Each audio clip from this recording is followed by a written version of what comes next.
everybody, this is Lisa. And this is Joe. And welcome to your Cheap Date Show for April 12th, 2008. On this week's show... Get lucky. Baja. I thought this wasn't that kind of show. Well, it is now. It's not, actually. No. Believe it or not, we're talking about a restaurant today. We are. And we are coming to you live from the Kennedy Expressway in Chicago. How is this any more live than our other show? It's live because we're going to be dead any second now. There's See how these people are driving? This big semi next to us. But oh, and here we just said we weren't going to talk about that. Okay. So anyway, we are live. It's coming to you live just as we're leaving...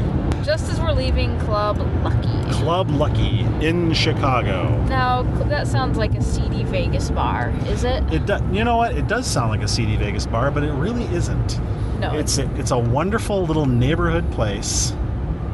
And man, oh man, the food was wonderful. The drinks were wonderful. Gosh. So where should we begin?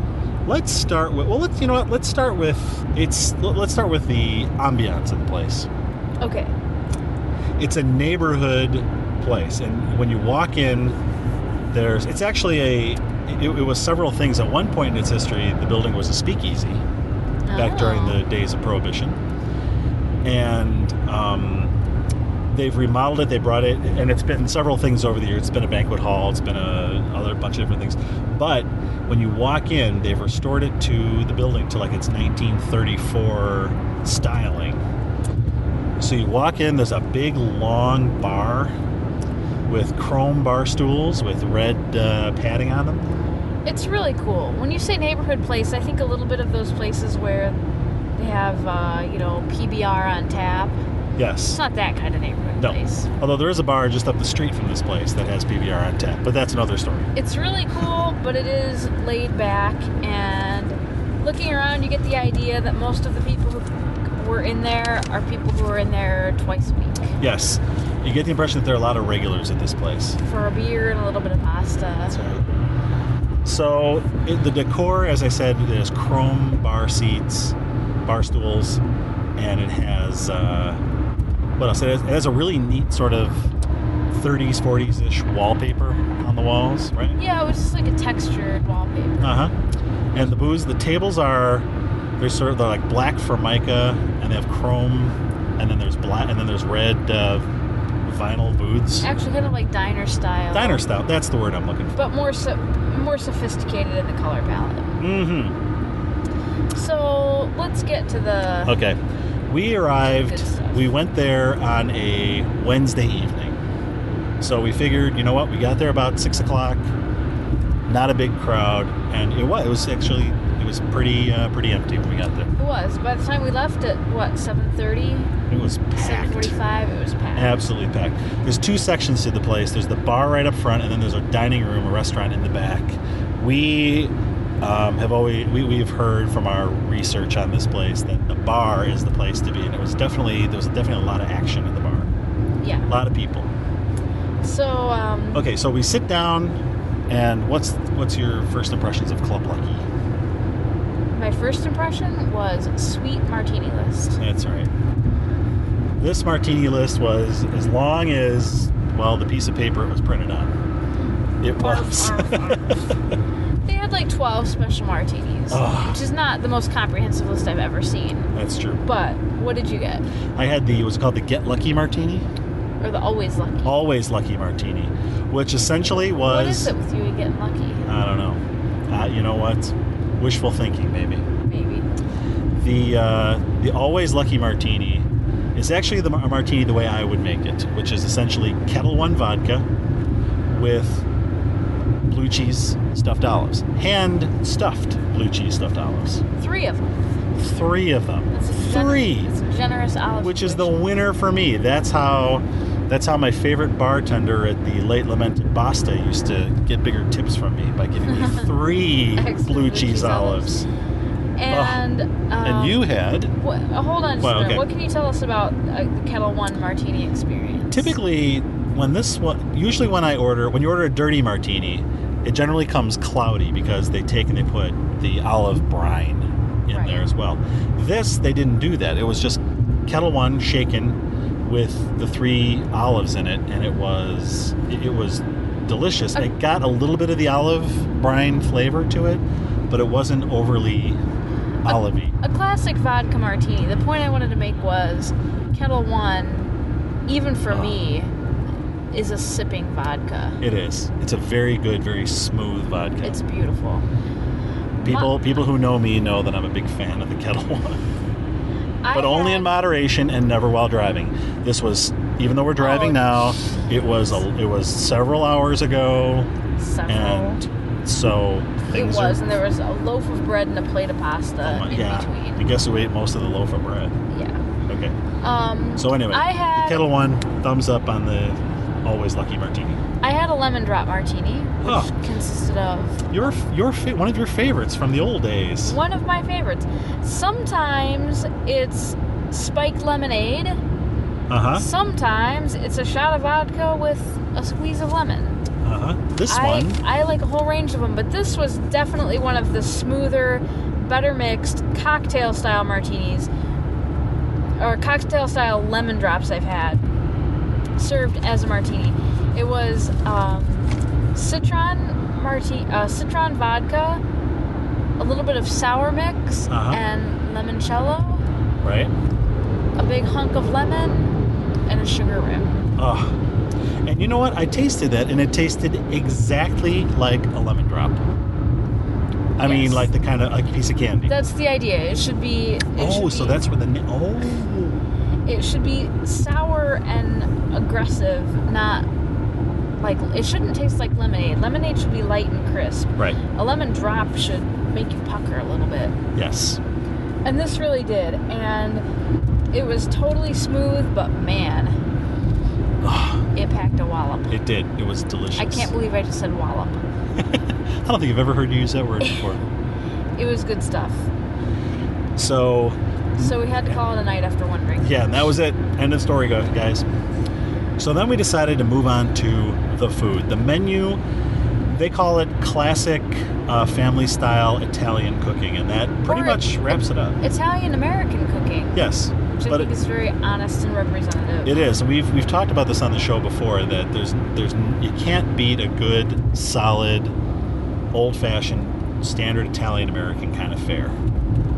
And the places where you can get that, Chicago used to be crawling with these places, but one by one, the places have either disappeared or they've turned into something else, or they've upgraded, or they've decided to focus on certain cuisines, like certain regional cuisines of Italy. Gone more authentic or something. I mean, this kind of is your mom's Italian food. Yes. So we started off with the caprese salad, which was delicious. That's layers of tomato and fresh mozzarella and like a balsamic vinaigrette. Yeah, wonderful olives and basil and some balsamic vinaigrette. We should mention the bread. Let's talk about the bread. Why don't you talk about the bread? Because you ate like 2.5 loaves. Half your weight in it. It was homemade. I think it was, did you say was it sourdough? I got a little sourdough off of it. It tasted like sourdough, but it wasn't as dense as sourdough. And it wasn't as sour as sourdough. And it wasn't as sour as sourdough. It was sort of a cross between like an Italian crusty bread and a sourdough bread. But it was in the shape of a regular loaf. I don't know if you noticed that. And it was super soft. It was super soft. I even had the heel of one of the loaves, and it wasn't like really tough and crusty the way Italian bread is sometimes. Really, it was amazing. Crusty. Whoa! I ate all the bread. And, I try not to dwell on things like this, little things, but the best grated Parmesan I've ever had. That's true. On the table. I am not exaggerating. It was wonderful. I think it was the good stuff. Yeah, it was. Okay, so on to the main course. What did you order? I had the penne arrabbiata. And what was that? Oh, it was penne pasta with a marinara sauce that was very spicy. There was pepper in the sauce. There weren't like chunks of pepper, but it was spiced up. and a lot of basil. I'm a big fan of the basil in my pasta sauces. And it very simple, classic, elegant, simple, so just delicious. Pasta with marinara. Pasta with marinara, but it was a spicy marinara, basil, and then I put some of that wonderful Parmesan on top of it, and it was just... There's no meat in it, though. No, I had my choice. Okay. When you order this, you can have your choice. You can have shrimp, chicken. I didn't see an option on the menu for like meatballs or anything like that, which is a staple of that kind of cooking. Oh, she offered you meatballs, though. Okay. But I decided to just go plain because I didn't have enough carbs in my life at that point. I also went simple with the mushroom rigatoni. That looked fantastic. Which was smothered in marinara sauce. A slightly different marinara sauce, but a very, very good one. Yes. You really can't overestimate a good marinara. I mean, there is more to it than opening up a can, and this was really good stuff. There was something else on your pasta that you did not mention. Oh, sorry, go ahead. I was getting to that. Sorry? Topped with fresh mozzarella that was baked. Oh my gosh. Is there anything better in the world than a disc of fresh mozzarella? And you know, it's important to say, it wasn't like a lasagna, or like sometimes when you go to a restaurant and they'll say, oh, like, would you like us to put mozzarella over it and bake it for you? Then it's shredded mozzarella. And then it becomes like a casserole. This was not, seriously. Like a pasta bake. Like a pasta bake. This was not that. This was little discs, like you said, of the fresh mozzarella gently laid across the top of your of your pasta, and man, oh man, and then melted perfectly. I like broiled, bubbly, shredded mozzarella on pizza or lasagna, but as much as the next guy, that's for sure. Yeah, no, I don't want to poo-poo that, but this was really wonderful. True that. Very mild, very creamy. Really, the cheeses were outstanding. Mm-hmm. The marinara was great. The pasta was great. Everything tasted great. And meanwhile, the crowd was getting more and more intense. And you know what? It's also important to say that the crowd was a very interesting cross section, because there were people who were there who, like Lisa said, I think were regulars. There were people who were probably out cruising, and there were just people who were there after work, just hanging out.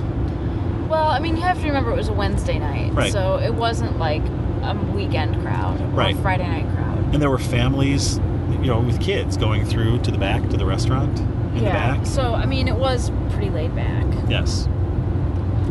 So, all in all, it was delicious. And then our server came around. God bless her heart. She came around with the dessert menu. And, oh my God, we did not partake, but we were very tempted. Their special tonight was an apple pie. Not to mention they had, 8 more chocolatey sweet martinis. Dessert martinis. Plus dessert coffee drinks.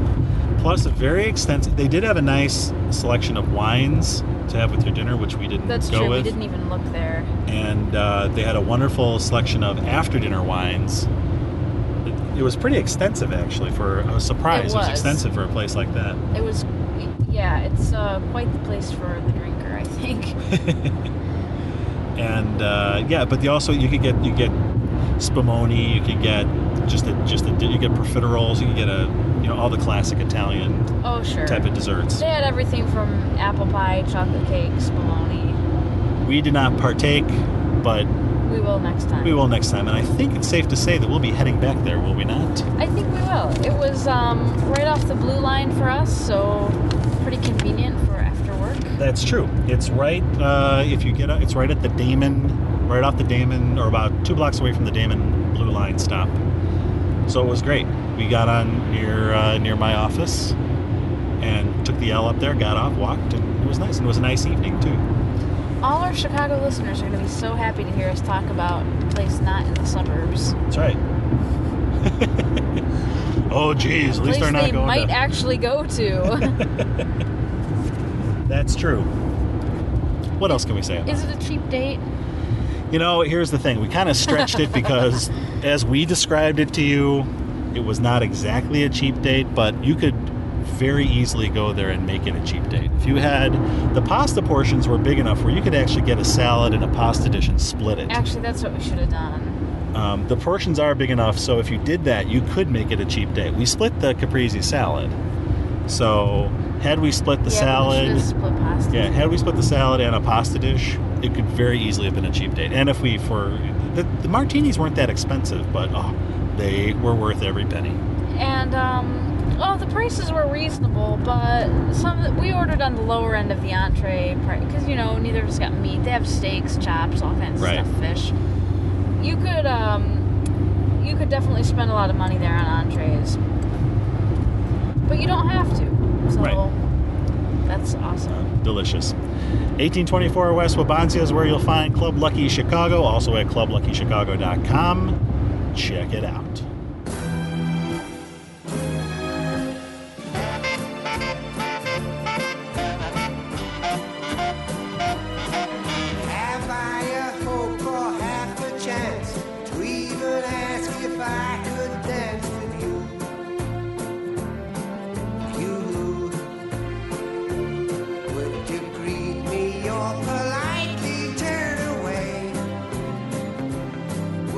Suddenly be sunshine on a cold and rainy day. Oh, babe, what would you say? Okay, and as we continue our lovely ride home, we need to hear from these people. Nothing to kill a buzz, like 20 minutes on the Kennedy. That's fine. You know what? We'll get to hear from these people for the last time. Hi everybody, this is Lisa. And this is Joe. And we'd like to hear about your favorite cheap date. Just tell us what you like to do, whether it's going to the zoo with your sweetie, having a pizza night at home with the family, or heading out to a 4-star night on the town. We'll take all your entries and draw 2 of them, and each will win a brand new 2-gig iPod Shuffle. Just send us your entry by April 18th, and winners will be announced on our show on April 26th. So send your favorite cheap dates to cheapdateshow@gmail.com and put the word contest in the subject line. And please, only 1 entry per person. All entries become the property of the Cheap Date Show, and we may read your letter on an upcoming podcast. Okay, let's go check our email. Aren't those two just so cute? Adorable. Don't forget, there's still time to get your entries in for the contest. We've gotten some pretty cool entries. Yeah, we're really excited about both the quality and the quantity. Yes, so please, if you haven't entered yet and you'd like to win one of those awesome 2-gig iPods, by all means, shoot us a note. You'll be glad you did. I sound like Casey Kasem now. Keep reaching for the stars. Yeah, you do. Should we mention the fact that Lisa's going to need a new iPod now, too? Oh, jeez. Lisa has a wonderful 30-gig video iPod. Had. Well, I was getting to that. Oh. And on Friday night, I think it was feeling a little, because you always use it when you work out. Yeah. And I think it was feeling a little like it maybe needed to clean up a little bit. So it went for a little spin in the whirlpool. And not the whirlpool like a hot tub, like the whirlpool washing machine. Oopsie. So there'll be another new iPod in our lives. So maybe you should enter the contest. You could win a 2-gig iPod. No kidding. Well, I was going to say, if you're thinking of upgrading and you want to get rid of... I do like video, but I don't need a... The 80-gig classic or the 160-gig classic? Yeah. Or the touch? A 5th-generation video, if you have one that you'd be willing to part with for a reasonable used price. Email Joe. He's my broker. Is there anything else we need to share with our lovely audience? There's nothing else I need to share. Okay. Well, that's the sound of the turn indicator. A couple things that are coming up that we want to make sure you guys are aware of. Coming up on Discover Woodfield, there will be a preview show for the upcoming Chef's Fest. So I know we mentioned it on our show last time, and we are going to get to it and get it out there shortly. Within the next couple weeks, Chef's Fest is coming up at the Arlington Park Racetrack, and as part of our Discover Woodfield podcast, we're going to be doing a preview for you, as well as appearing live at the show. So people who go there can actually seek us. If you want to stalk us, that's where you can stalk us. Be there or be square. So check out discoverwoodfield.com. add it to your feeds and watch for a preview show coming up on that. And then our annual Chef's Fest show is going to be following up on that. Also, if you are a podcaster in the Chicago area, mark your calendar for May 21st because the Chicago Podcaster Meetup is going to be at the Arlington Heights Memorial Library. And all of your favorite Chicago podcasters will be there. We've already got confirmation from Lee Hanlon from Chicago Scope. I'm working on Bridget and Tammy from Chicago Bites. Assuming these are your favorite Chicago podcasters. Well, you know what? They should be. They should be your favorite Chicago podcasters. Bridget and Tammy from Chicago Bites, we're going to try and get them out here. They don't do the suburbs. But we're going to make them do the suburbs. And nobody volunteers for the suburbs. And Phil and Lingo from the Britain Yankee will be there. And Tom from Gamma Sutra will be there. And I'm not sure who else is going to be there. You're making it sound like a frat party. Everybody's going to be there, man. It's going to be there, man. Yeah, except they're not going to allow us to have... What did you call that? Oh, this is actually a good trivia question for our listeners, too. Because we've had this discussion before. What did you call that drink, and I'm using air quotes, where everybody would come to a party that have a big garbage can in the middle and everyone would just dump everything in there? Oh. And then everyone would, like, scoop it out and drink it out? I've never called it anything. So please let us know what you call that stuff in your world. I think it's a regional thing. Different areas of the country call them different things. Yeah. So. Well, we need to know in case we're ever in Alabama and somebody offers us a drink. Yeah, if they offer you a cup of... I don't even know what. All right, let's let these people go. Mm-hmm. So if people want to get a hold of us, Lisa, how do they do it? I suggest email. I still do it. cheapdateshow at you do it. gmail.com. Past my bedtime. Okay. I still think it's Dish. Don't use Dish. Or voicemail 206-203-3283. We will talk to you in a fortnight. Good night.